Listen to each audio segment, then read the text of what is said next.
Hello friends, সবাই কেমন আছেন? আশা করি খুব ভালো আছেন। আজ রবিবার, তাই সকালবেলায় একটু অন্যরকম জলখাবার বানিয়ে ফেললাম। গরম গরম লুচি তরকারি। এইদিকে বাজারও চলে এসেছে। তো চলুন কি বাজার এনেছে দেখি। আজ রবিবারের বাজার বুঝতেই পারছেন, বাজারের পরিমাণও বেশি থাকবে আর ভ্যারাইটিসও অনেক থাকবে, কারণ যাতে এখন 2-4 দিন যেতে না হয়। তো এখানে ফলের মধ্যে নিয়ে এসেছে আম, আপেল, শসা আর তরমুজ। তরমুজটা বেশ লাল, একদম জবা ফুলের মতো। এখানে আবার কাঁচা আমও আছে। এই কাঁচা আম পুড়িয়ে আম পানার শরবত করলে খেতে বেশ লাগে। সঙ্গে রয়েছে গন্ধরাজ লেবু আর একটা বেল পেপার, কাঁচকলা আর উচ্ছে। এই উচ্ছেগুলো খেতে কিন্তু বেশ টেস্ট হয়, করলার থেকেও ভালো লাগে খেতে। কিছু টমেটো, গাজর, কলমি শাক,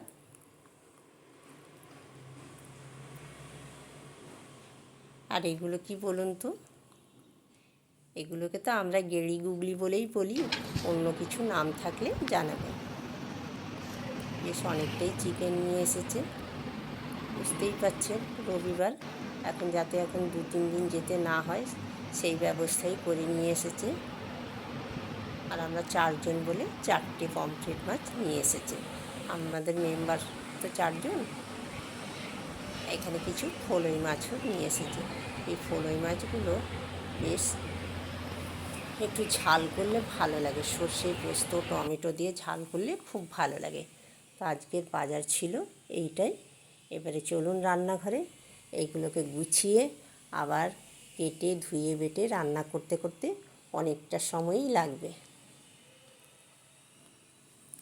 এই দেখুন গুগলিগুলো ছাড়িয়ে এইটুকু বেরিয়েছে। তো আমার দুপুরের রান্না হয়ে গেছে। তো কি কি রান্না করলাম চলুন আপনাদের একবার দেখিয়ে দিই।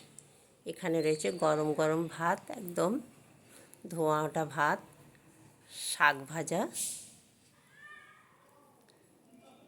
আম ডাল, তবে এটা আজকের নয়, গতকালকে ছিল তাই আর করলাম না। আর এখানে রয়েছে উচ্ছে আলু বেগুন দিয়ে চচ্চড়ি, আর এটা হচ্ছে গেড়ি বাটি। সঙ্গে রয়েছে পমফ্রেট মাছের ঝাল, মেয়ের জন্য আলাদা করেছি। আপনারা তো এতদিনে জেনেই গেছেন যে ও একটু ডাক্তারি ট্রিটমেন্টে আছে, তো তাই ওর রান্নাগুলো একটু আলাদাভাবেই করতে হয়। আর এইটা আমাদের এই যে তেল মশলা দিয়ে করা হয়েছে, ওর একটু কম তেল মশলা থাকে। রয়েছে সঙ্গে শেষ পাতের জন্য একটু মিষ্টি আমের ঝোল, সেটাও দেখুন 2 রকম, ওর চিনি ছাড়া আর আমাদের চিনিযুক্ত। তো চলুন এবারে খেতে বসি।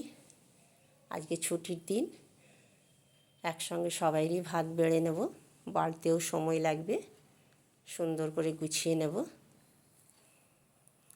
যেখানে ভাত বাড়ছি দেখুন, পরপর একটার পর একটা এইভাবে গুছিয়ে দিলে থালাটা দেখতেও খুব সুন্দর লাগে। যে খায় তারও খিদেটা দ্বিগুণ বেড়ে যায় আর নিজেকেও খুব ভালো লাগে। যে গুছিয়ে দিলাম।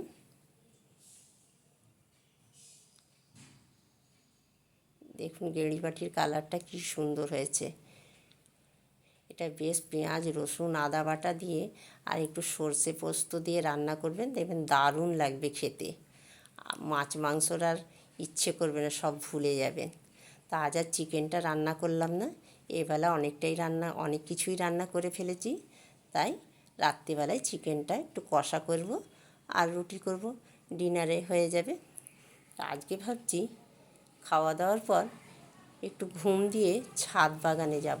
আজ আর কোথাও বাইরে যাব না, কারণ গাছে গোড়াগুলোয় প্রচুর আগাছা জন্মেছে। আর আপনারা তো আমার ছাদ বাগানটা দেখেছেন, তাই আর পুরোটা দেখালাম না। আর অনেকটা সময়ও গড়িয়ে গেছে, সন্ধে প্রায় হয়েই এসছে। চলুন, ছেলে মেয়েগুলো অনেকক্ষণ খায়নি, সেই কখন দুপুরবেলা ভাত খেয়েছে, একটু কিছু ওদের দিই। তো ভাবলাম তরমুজটাই কেটে দিই। তরমুজটা বেশ মিষ্টি আর রসালো। তো এখানে আমি তরমুজটার সঙ্গে বিট লবণ, গোলমরিচ আর চিনি একটু মিশিয়ে নেব, তাহলে টেস্টটা আরও একটু ভালো হয়। সেই জন্য একেবারে নিয়েই বসেছি। এগুলো মিশিয়ে নেবার পর কিছুক্ষণ ঢাকা দিয়ে রেখে দেবো, তাহলে নুন চিনিটা ভালো করে তরমুজের সঙ্গে অ্যাবজর্ব করে যাবে আর খেতেও ভালো লাগে। এটা সবাইকে দিয়ে দিলাম। এবার এই বাটিটা ধরে আমি নিজে নিয়ে বসলাম। তবে তরমুজটা ভারী মিষ্টি, আজকে চিনিটা না দিলেই হতো, বেশ মিষ্টি হয়ে গেছে। আবার রাত্রে রান্না করতে হবে। চলুন, আমার ডিনারও রেডি হয়ে গেছে। ডিনারে চিকেন করে দিলাম আর এই যে রুটি। তাহলে আজকে ভিডিওটা এখানেই শেষ করব। আর আজকে আমি প্রথম দিন লং ভিডিও দিলাম। ভিডিওটা কেমন হয়েছে অবশ্যই জানাবেন। ভালো লাগলে একটা শেয়ার, কমেন্ট আপনাদের কাছে আশা করছি। আবার একটি নতুন ভিডিও নিয়ে হাজির হব। ততক্ষণ সবাই ভালো থাকবেন।